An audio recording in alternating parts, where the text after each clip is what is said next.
Let's go down to Kokomo.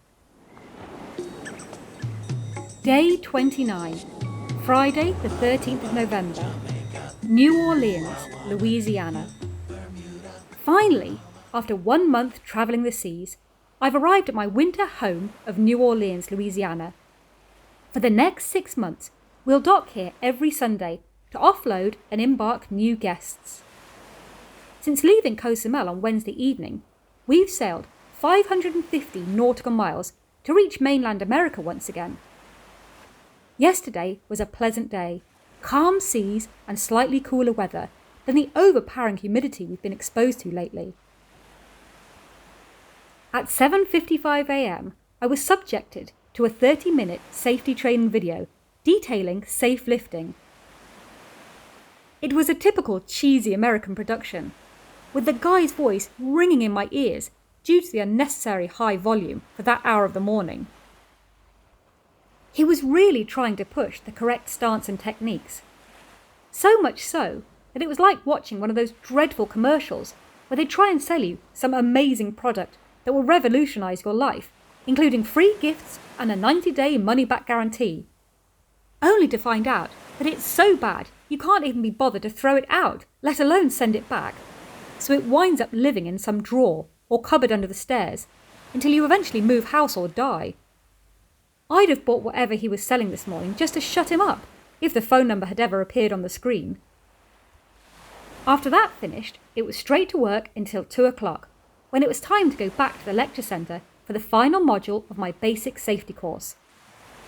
Not only has the basic safety been especially eye-opening and interesting, but our instructor, Safety Phil from the UK, is a great teacher, making it fun and easy for us, while emphasising all the vital points. Everyone in the class has really warmed to him, and his anecdotes used to illustrate the important messages have left us rolling around on the floor, and sure to remember the point being highlighted in the story when it comes to exam time on Tuesday, I hope.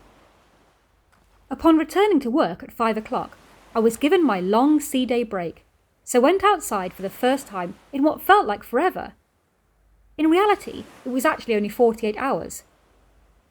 I've struggled to keep up with doing some daily physical exercise, except the odd swim in the ocean, due to the wall-to-wall training I've been completing.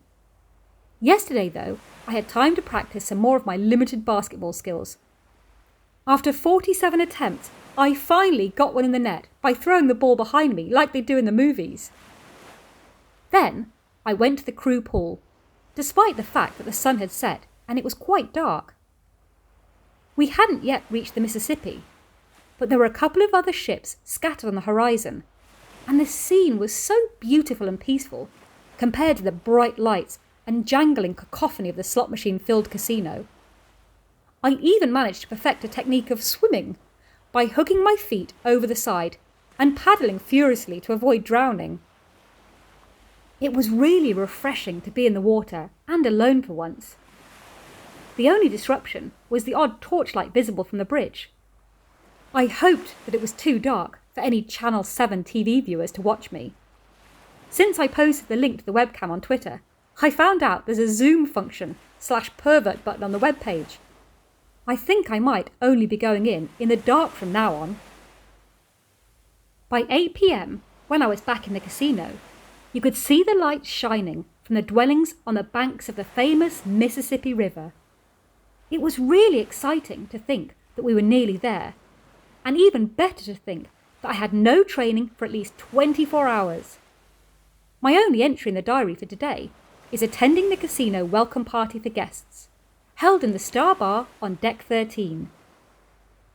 This is most definitely the calm before the storm, as tonight we set sail until Sunday morning on what is known as a cruise to nowhere.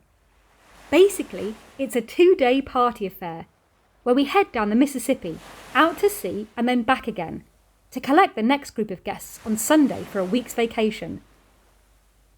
We've been told to expect to work non-stop, as the casino is set to be rammed full of inebriated revellers, and even training has been cancelled in favour of meeting the high demand for gambling that we're anticipating. The only saving grace is that we can't open for gambling until we're 12 miles from the mouth of the river. so at least we get to catch our breath after the party before the real work begins. After the last 2 weeks, which have been really light trade, it's going to be a bit of a shock to the system. But I, for one, can't wait. I love being busy. Bring it on. And that's all for day 29. Thanks for listening. Be sure to tune in for day 30's antics tomorrow. Same time, same place. Well, not literally, because this ship never stops. Be sure to subscribe so you never miss a day. And if you're enjoying it, like and share it too. Thank you!